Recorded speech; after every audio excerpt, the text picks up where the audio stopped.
artists, we need healers, we need people that understand logistics, we need finance people. I can't, listen, 2 + 2 is about as far as I go. For real. We need all of you. There is a role for you in this work. Right? All right. All right, coming up next, from UNAC, we give it up, please, for Dayton Andrews. They got action coming up next weekend. No more wars. All power to the people. So I'm here today to talk about the movement against imperialist war. And specifically, I want to talk to you about the war in Ukraine. But first, I got to give you a little context, because it's often forgotten that the last position that Martin Luther King adopted in his life was his staunch opposition to the Vietnam War. And I firmly believe that that was the final straw that led to his assassination. And like Huey P. Newton, the founder of the Black Panther Party, said, Vietnam is only a 16-hour plane ride away. These struggles are connected. But when we think about this war in Ukraine, I think we have to be very clear, this is not just a normal war. Despite what you've heard, this is a proxy war between the US and Russia.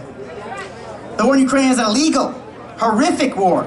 It's not an attack against dictators, but against the people of Ukraine and the safety and security of people across Europe and the world. This war began less than 6 months after the US's disastrous withdrawal from Afghanistan. A move that President Biden said was meant to end the forever wars of Washington.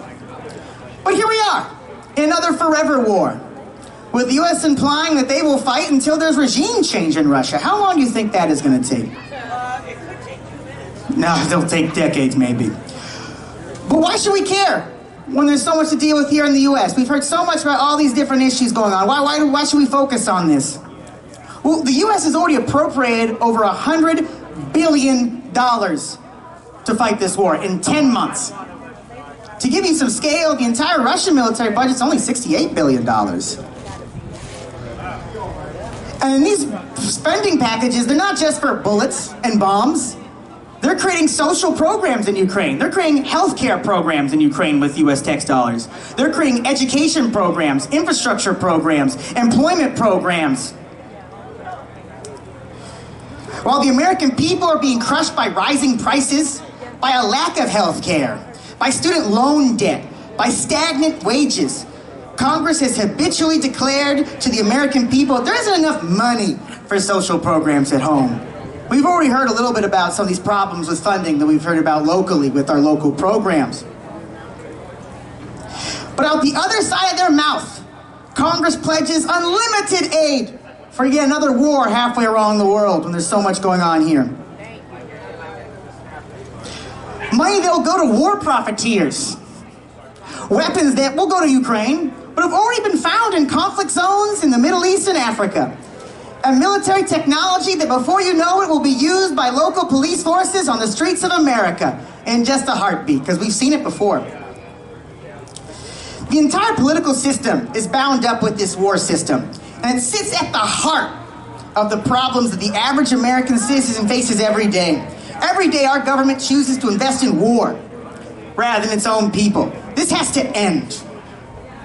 You know, in this war, where this war began, it was provoked by the reckless US military, or formerly known as NATO expansion, a military alliance led and controlled by the US that's doubled in size since the year I was born, and now encompasses about 31 countries. Of course, NATO was an alliance meant to defend for the Soviet Union, and after it ended, it continues to grow. And NATO's no different from US's AFRICOM, pillaging Africa, or US's SOUTHCOM, oppressing the Caribbean, and specifically oppressing Haiti, threatening to invade and occupy Haiti right now. And these alliances are not meant to protect any civilians, but to serve and perpetually fund the war industry, as will expand American imperial power across the globe. And President Biden is a strong ally of the war industry and its war profiteers, and has proven time and time again that he will try to line the profits of the war profiteers and lie and say whatever he needs to the American people. The US is the dominant political and imperial power in the world today, but it's an imperialist in decline. It is an imperialist that has been stretched thin, and its recent record is full of failures and civilian casualties. This is what makes it even more dangerous today, more reckless. And we can't fall prey to what Noam Chomsky called the United States of amnesia. We cannot forget the failed occupations of Iraq and Afghanistan.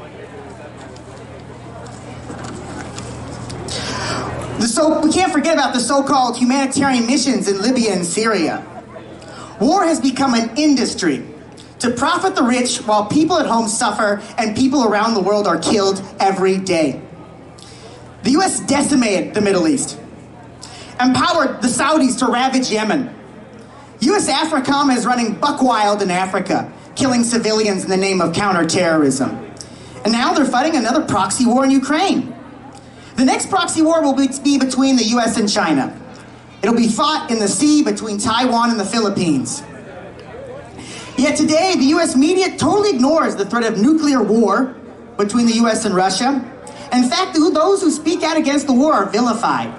Whistleblowers like Edward Snowden, Nathan Hale, Julian Assange are in prison for telling the truth. And those that question the reckless military spending are accused of not caring about the children. What about the children of Yemen? What about the children of Eritrea? What about the children of Syria? What about the children of Palestine? What about the children of Flint? What about the children of Oakland?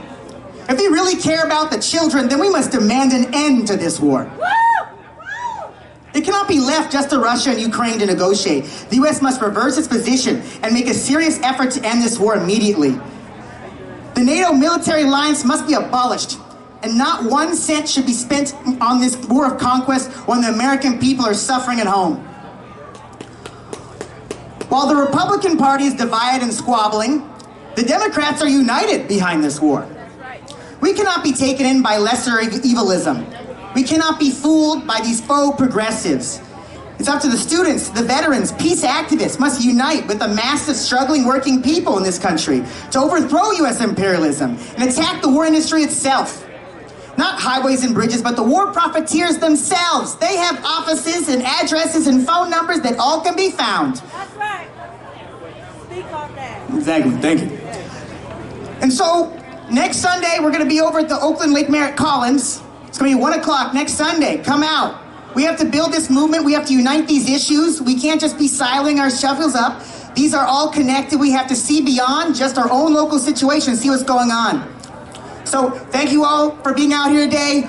All power to the people. All power to the people! All power to the people! All power to the people! All power to the people! When I say APTP, I want you to say for the people. APTP!